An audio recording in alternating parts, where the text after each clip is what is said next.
After living in New York for a decade and spending almost 2 entire years on the road as a professional touring dancer, I decided to get some sunshine and try my luck in Los Angeles.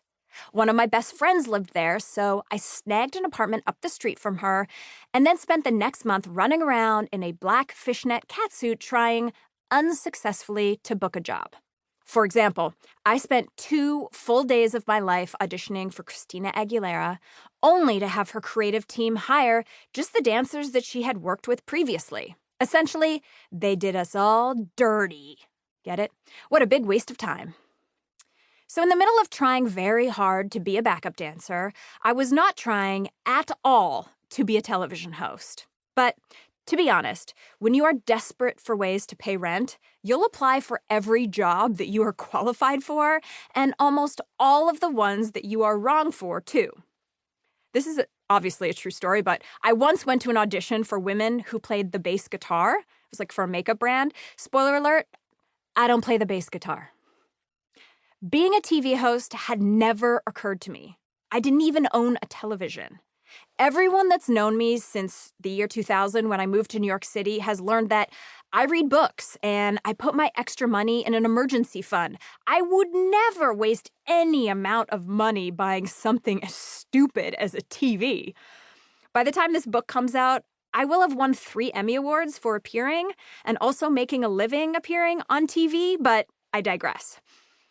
During this time in my life, I had started a blog that had gained a bit of a following.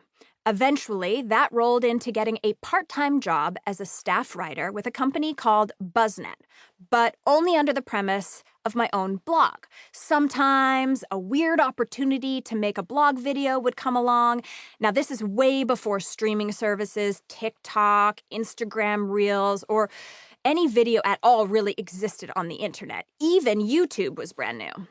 For fun, I had been dabbling in the medium, editing videos of my rocket shenanigans between shows of the Radio City Christmas Spectacular.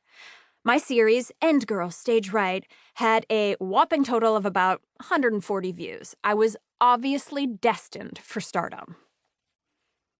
Somehow, through a friend, I landed a meeting with one of the top hosting agents in Hollywood. I'm not actually sure if this person was a top hosting agent, but it was sold to me as a star-making event, and so I went. When I got there, the agent took one look at me and my resume, which was filled primarily with backup dancing for superstars and or high-kicking for Santa Claus, and said, "Well, Keltie, if you want to be a host, you should just go on The Bachelor." I went home that night, found the website to apply, and immediately put in my application. Had I ever seen The Bachelor? It's unclear.